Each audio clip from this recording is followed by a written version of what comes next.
जे ज्योती जे सावित्री, आज मी तुम्हाला पेपरची जहाज बनवणं शिकवणार आहे. आणि माझं नाव आहे शिवांश आरती अंकुश लोखंडे माणिकवाडा.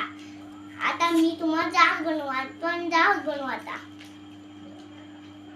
पहिले याला ऐसं फोल्ड करायला लागते, केलं का मग याला ऐसं फोल्ड करायला लागते. मग याच्यातलं हे पहिलं वाला पान इकडं करायला लागते.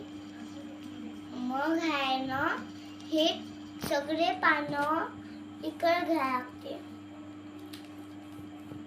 मग याला चोपडा लागते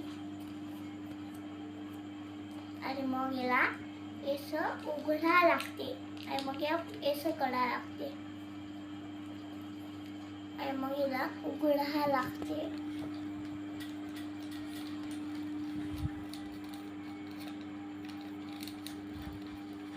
हे पहा, आपली बोट बनून तयार आहे. जय ज्योती जय सावित्री.